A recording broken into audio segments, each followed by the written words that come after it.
DGP MR Ajith കുമാറിനെതിരെ അച്ചടക്ക നടപടിയെടുക്കാൻ കഴിയാതെ സർക്കാർ തല പുകയ്ക്കുന്നു. കേസിൽ തിരിമറി നടക്കുമ്പോൾ അജിത് കുമാർ തന്റെ ഓഫീസിലുണ്ടായിരുന്നില്ല എന്നാണ് വിവരം. ഈ സാഹചര്യത്തിൽ അജിത് കുമാറിനെതിരെ നടപടിയെടുത്താലും കോടതിയിൽ തിരിച്ചടി ഉണ്ടാകുമെന്ന് DGPക്ക് നിയമോപദേശം ലഭിച്ചിരുന്നു. ഇതിന്റെ പശ്ചാത്തലത്തിലാണ് കൂടുതൽ വ്യക്തത തേടി അന്വേഷണ റിപ്പോർട്ട് മടക്കിയത്.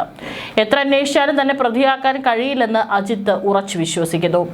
അജിത് കുമാർ തന്ത്രപൂർവ്വം മാറി നിന്ന ശേഷം തന്റെ കീഴ് ജീവനക്കാരെ കൊണ്ട് കേസിൽ തിരിമറി കാണിച്ചെന്ന വിവരമാണ് പുറത്തുവരുന്നത്. ആലപ്പുഴയിലെ രക്ഷാപ്രവർത്തനം കേസിൽ ADGP MR അജിത് കുമാറിന്റെ ഇടപെടൽ സംബന്ധിച്ചുള്ള പുതിയ റിപ്പോർട്ട് പ്രത്യേക അന്വേഷണ സംഘം DGPക്ക് സമർപ്പിച്ചു. SP ഷൗക്കത്ത് അലിയുടെ നേതൃത്വത്തിലുള്ള സംഘം 3 ആഴ്ച മുമ്പ് സമർപ്പിച്ച അന്വേഷണ റിപ്പോർട്ട് കൂടുതൽ വ്യക്തത തേടി കഴിഞ്ഞ ദിവസം DGP റവാഡ ചന്ദ്രശേഖർ മടക്കിയിരുന്നു. DGP നിർദ്ദേശിച്ച കാര്യങ്ങളിൽ കൂടുതൽ വ്യക്തത വരുത്തിയ റിപ്പോർട്ടാണ് ഇന്നലെ വൈകിട്ട് സമർപ്പിച്ചത്. സംഭവത്തിലെ കേസ് ഡയറി തിരുത്തിയതിലടക്കം അജിത് കുമാറിന്റെ ഇടപെടൽ തെളിയിക്കുന്ന കൂടുതൽ വിവരങ്ങൾ പുതുക്കിയ റിപ്പോർട്ടിലുണ്ടെന്നാണ് വിവരം. എന്നാൽ ഇതിനും നിയമപരമായ നിലനിൽപ്പില്ലെന്നാണ് വ്യാഖ്യാനം. അതായത് സർക്കാർ കൂടുതൽ പ്രതിസന്ധിയിലേക്കാണ് നീങ്ങുന്നത്. അജിത് കുമാറിനെതിരെ നടപടി ഉണ്ടായില്ലെങ്കിൽ KC വേണുഗോപാലും അദ്ദേഹത്തിന്റെ MLA-മാരും സർക്കാരിനെ നിർത്തിപ്പൊരിക്കുമെന്ന് ഉറപ്പാണ്. രക്ഷാപ്രവർത്തനം കേസിൽ അജിത് കുമാറിനെതിരെ നടപടി നീളുന്നുവെന്ന ആക്ഷേപത്തിനിടെ ആഭ്യന്തരമന്ത്രി ഇടപെട്ടതോടെയാണ് റിപ്പോർട്ട് കൈമാറ്റം വേഗത്തിലാക്കിയത്. പുതുക്കിയ റിപ്പോർട്ട് നടപടിക്ക് ശുപാർശ ചെയ്ത് DGP ഉടൻ ആഭ്യന്തര വകുപ്പ് മന്ത്രിയുടെ നേതൃത്വത്തിലാകും വകുപ്പ് തല നടപടിക്ക് തീരുമാനമെടുക്കുക. എന്നാൽ മന്ത്രി എന്ത് തീരുമാനിച്ചാലും അത് കോടതിയിൽ ചോദ്യം ചെയ്യപ്പെടും. കോടതിയിൽ സർക്കാർ തോറ്റാൽ കൂടുതൽ നാണക്കേടാകും. CPM അത് ആഘോഷമാക്കുകയും ചെയ്യും. അതിനാൽ ലഹളകൾ നിയന്ത്രിച്ച് അജിത്തിനെതിരെ നടപടിക്ക് തുനിയാതിരിക്കാനാണ് സർക്കാർ ശ്രമിക്കുന്നത്. മന്ത്രി VD സതീശനുമായുള്ള കൂടിക്കാഴ്ചയ്ക്ക് യൂത്ത് കോൺഗ്രസ് നേതാക്കളായ AD തോമസ് MLA-ക്കും അജയ് ജുവൽ കുര്യാക്കോസ് ഇന്നലെയും സമയം അനുവദിച്ചില്ല. നവകേരള യാത്രയ്ക്കിടെ ആലപ്പുഴയിൽ വെച്ച് മുൻ മുഖ്യമന്ത്രി പിണറായി വിജയന്റെ ഗൺമാൻ ഉൾപ്പെടെ സുരക്ഷാ ഉദ്യോഗസ്ഥർ മർദ്ദിച്ച കേസ് അട്ടിമറിക്കാൻ ഇടപെട്ട ADGP അജിത് കുമാറിനെതിരായ നടപടി വൈകുന്നതിൽ മുഖ്യമന്ത്രിയെ കാണാനാണ് ഇരുവരും തീരുമാനിച്ചിരുന്നത്. മുഖ്യമന്ത്രിയുമായുള്ള കൂടിക്കാഴ്ചയ്ക്കായി ഇന്നലെ ഇരുവരും തിരുവനന്തപുരത്തേക്ക് പുറപ്പെട്ടിരുന്നു. എന്നാൽ മുഖ്യമന്ത്രി കൂടിക്കാഴ്ചയ്ക്കുള്ള സമയം അനുവദിച്ചില്ല. ഇന്ന് മണ്ഡലത്തിലെത്തുമ്പോൾ കാണാമെന്നായിരുന്നു ഉറപ്പ് നൽകിയത്.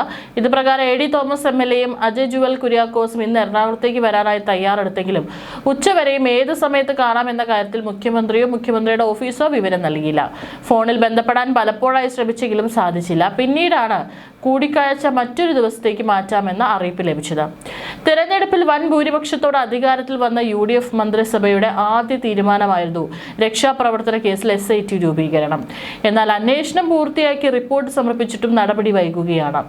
DGP സ്ഥാനത്തേക്കുള്ള അജിത് കുമാറിന്റെ സ്ഥാനക്കയറ്റം തടയുന്നതിന് അതിവേഗം നടപടി വേണമെന്നാണ് രക്ഷാപ്രവർത്തന കേസിലെ ഇരകളായ AD തോമസ് MLA-യുടെയും യൂത്ത് കോൺഗ്രസ് സംസ്ഥാന ജനറൽ സെക്രട്ടറി അജയ് ജുവൽ കുര്യാക്കോസിന്റെയും നിലപാട്. ഇരുവരും മുഖ്യമന്ത്രിയെ കാണാനിരിക്കെയാണ് ഇന്നലെ വൈകിട്ടോടെ റിപ്പോർട്ട് DGPക്ക് മുന്നിലെത്തിയത്. അജിത്തിനെതിരെ ദോശ ചുടും പോലെ നടപടിയെടുക്കാനാകില്ലെന്നാണ് മുഖ്യമന്ത്രി പറഞ്ഞത്. SIT DGPക്ക് സമർപ്പിച്ച ആദ്യ റിപ്പോർട്ടിൽ കേസ് ഡയറി തിരുത്തിയതിൽ അജിത് കുമാറിനേക്കാൾ അദ്ദേഹത്തിന്റെ ഓഫീസിലുള്ള സെക്കൻഡ് ഗ്രേഡ് SI-മാരുടെ ഇടപെടലുകളെ കുറിച്ചാണ് പരാമർശമുണ്ടായിരുന്നത്. കേസിൽ തിരിമറി നടക്കുമ്പോൾ അജിത് കുമാർ തന്റെ ഓഫീസിൽ ഉണ്ടായിരുന്നില്ല എന്നും വാദമുണ്ട്. ഈ സാഹചര്യത്തിൽ അജിത് കുമാറിനെതിരെ നടപടിയെടുത്താലും കോടതിയിൽ തിരിച്ചടി ഉണ്ടാകുമെന്ന് DGPക്ക് നിയമോപദേശം ലഭിച്ചിരുന്നു.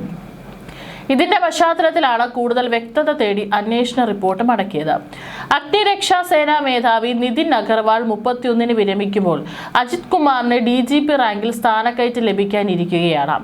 സ്ഥാനക്കയറ്റവും ബന്ധപ്പെട്ട് തീരുമാനമെടുക്കാൻ ചീഫ് സെക്രട്ടറി അധ്യക്ഷനായ സ്ക്രീനിംഗ് കമ്മിറ്റി 20-ന് യോഗം ചേരും. ഗവൺമെന്റ് പ്ലീഡർ നിയമനത്തിന്റെ പേരിൽ മുഖ്യമന്ത്രി VD സതീശനും KSUവും തമ്മിലുള്ള ഏറ്റുമുട്ടൽ കോൺഗ്രസിൽ അപസ്വരം സൃഷ്ടിച്ച സാഹചര്യത്തിൽ അജിത് കുമാറിനെതിരെ നടപടിയിലും ആശങ്ക മുറുകുകയാണ്. ADGP അജിത് കുമാറിനെതിരെ നടപടി നീണ്ടുപോകുന്നതിന്റെ നീരസവും KC യൂത്ത് കോൺഗ്രസ് തലങ്ങളിലുണ്ട്. രണ്ടിന്റെയും പേരിലുള്ള പ്രതികരണങ്ങൾ പക്ഷേ നിഷ്കളങ്കമായി മുഖ്യമന്ത്രി കരുതുന്നില്ല. പ്ലീഡർ നിയമനത്തിൽ KSUവിന് എന്താണ് കാര്യമെന്ന അദ്ദേഹത്തിന്റെ രൂക്ഷ പ്രതികരണം ആ പശ്ചാത്തലത്തിലാണ്. പ്ലീഡർമാരിൽ 2 പേരുടെ നിയമനമാണ് അസ്വസ്ഥത സൃഷ്ടിച്ചത്. ഒരാൾ തിരുവനന്തപുരം ലോ കോളേജിൽ പഠിക്കുമ്പോൾ സജീവ SFI പ്രവർത്തകനായിരുന്നുവെന്ന മുൻ KSU യൂണിറ്റ് പ്രസിഡന്റുമാരുടെ ആരോപണം. പ്രസിഡന്റ് അലോഷ്യസ് സേവ്യർ ഏറ്റെടുക്കുകയായിരുന്നു. തൃശൂർ ലോ കോളേജ് വിദ്യാർത്ഥിയായിരിക്കെ ABVP പ്രവർത്തകനായിരുന്നു എന്നതാണ് രണ്ടാമത്തെ ആൾക്കെതിരെയുള്ള ആക്ഷേപം. ലോയേഴ്സ് കോൺഗ്രസ് നൽകിയ പട്ടികയിൽ ഇടം പിടിച്ചവരാണ് രണ്ടുപേരുമെന്ന പ്രതിരോധമാണ് മുഖ്യമന്ത്രി തീർത്തത്. ഒരാളുടെ കാര്യത്തിൽ ഒരു ലോക്സഭാ അംഗത്തിന്റെ ശുപാർശയും ഉണ്ടായിരുന്നു. പാർട്ടിയുടെ ഭാഗമായി നിൽക്കുന്നവർ നൽകുന്ന ശുപാർശകൾ കൂടി പരിഗണിച്ച് നടത്തുന്ന നിയമനങ്ങളുടെ പേരിലുള്ള പാപഭാരം തന്നിൽ ചുമത്തുന്നതിലുള്ള എതിർപ്പ് മാത്രമല്ല മുഖ്യമന്ത്രിയുടെ രൂക്ഷ പ്രതികരണത്തിൽ അടങ്ങിയത്. തന്നോടോ പാർട്ടി നേതൃത്വത്തോടോ നേരിട്ട് പറയാതെ ഫേസ്ബുക്കിൽ 6 ദിവസം മുമ്പ് പരസ്യമായി പ്രതിഷേധിച്ച KSU പ്രസിഡന്റിന്റെ നടപടിയിലെ അമർഷം കൂടിയാണ്. എന്നാൽ മുഖ്യമന്ത്രി സംഘടനയെ അവഹേളിച്ചെന്ന അമർഷം KSUവിൽ സൃഷ്ടിക്കാൻ ആ പ്രതികരണം കാരണമായി.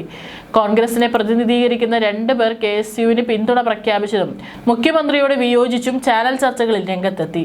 മന്ത്രി T സിദ്ദിഖിന്റെ പ്രതികരണവും KSUവിനെ പിന്താങ്ങിയാണെന്നും ചാണ്ടി ഉമ്മന്റേത് മുഖ്യമന്ത്രിക്ക് പിന്തുണ പ്രഖ്യാപിക്കുന്നതാണെന്നുമുള്ള വ്യാഖ്യാനമുണ്ടായി.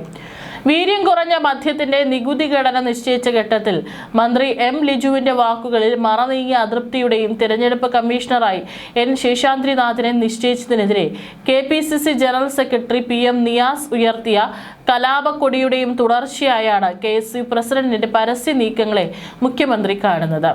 തന്റെ വിയോജിപ്പ് വ്യക്തമാക്കിയ ശേഷവും അലോഷ്യസ് പരസ്യ വിമർശനം തുടർന്നത് മറ്റാരുടെയും പിന്തുണ ഇല്ലാതെയാണെന്ന് അദ്ദേഹം കരുതുന്നില്ല.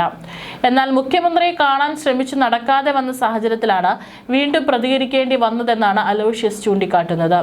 മുഖ്യമന്ത്രിയുടെ ഓഫീസുമായി ബന്ധപ്പെട്ടെങ്കിലും തനിക്ക് സമയം അനുവദിച്ചില്ലെന്ന് അദ്ദേഹം പറഞ്ഞു.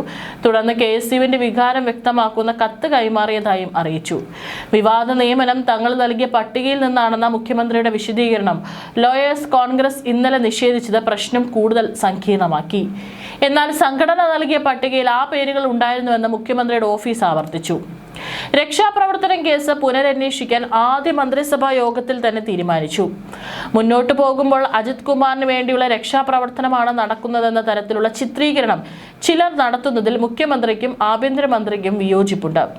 മുഖ്യമന്ത്രി തെരഞ്ഞെടുപ്പുമായി ബന്ധപ്പെട്ട് കോൺഗ്രസിലുണ്ടായ ചേരിതിരിവും പുതിയ KPCC പ്രസിഡന്റ് നിയമനവും നീണ്ടുപോകുന്നതും സർക്കാർ പാർട്ടി ഏകോപനത്തിൽ സൃഷ്ടിച്ച വിടവുകളെല്ലാം ഈ വിവാദങ്ങൾക്ക് വളം വയ്ക്കുകയും ചെയ്യുന്നു.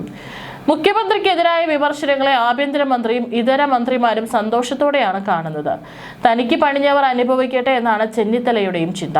അതുകൊണ്ടാണ് അജിത് കുമാറിനെതിരായ KC വേണുഗോപാലിന്റെ വിമർശനം വന്നപ്പോൾ ചെന്നിത്തല ഫയലിൽ നടപടി ത്വരിതപ്പെടുത്താൻ DGPക്ക് നിർദ്ദേശം നൽകിയത്. ഒരിക്കലും തന്റെ ഗദറിൽ കറ പുരളരുത് എന്നുറച്ച നിലപാട് ചെന്നിത്തലയ്ക്കുണ്ട്. അജിത്തിനെതിരെ നടപടി എടുക്കണമെന്ന് തന്നെയാണ് ചെന്നിത്തലയുടെ ആവശ്യം. നടപടി കോടതിയിൽ ചോദ്യം ചെയ്യാനുള്ള ധാർമ്മിക ഉത്തരവാദിത്തം നടപടിക്കിരയായ വ്യക്തിക്കുണ്ടെന്ന് മന്ത്രി കരുതുന്നു. അതിനാൽ അജിത് കേസിൽ ജയിക്കുന്നതിനെ കുറിച്ചുള്ള വേവലാതി ആഭ്യന്തരമന്ത്രിക്കില്ല. ഇക്കാര്യം അദ്ദേഹം മുഖ്യമന്ത്രിയെ അറിയിച്ചുവെന്നാണ് മനസ്സിലാക്കുന്നത്. എന്നാൽ മുഖ്യമന്ത്രിക്ക് ആവശ്യം പഴുതടച്ച് നടപടിയാണ് ആവശ്യം. സംസ്ഥാന സർക്കാർ നടത്തിയ നവകേരള സദസ്സുമായി ബന്ധപ്പെട്ടാണ് കേസിന് ആധാരമായ പ്രസ്താവന മുഖ്യമന്ത്രി നടത്തിയിരുന്നത്. പ്രതിഷേധങ്ങളെ അടിച്ചമർത്താനും നിയമം കയ്യിലെടുക്കാനും DYFIക്കാർക്ക് അനുവാദം നൽകുന്ന തരത്തിൽ പിണറായി വിജയൻ നടത്തിയ പ്രസ്താവനയുടെ അനന്തരഫലം മാസങ്ങളോളം കേരളം കലാപഭൂമിയായി മാറി എന്നതായിരുന്നു.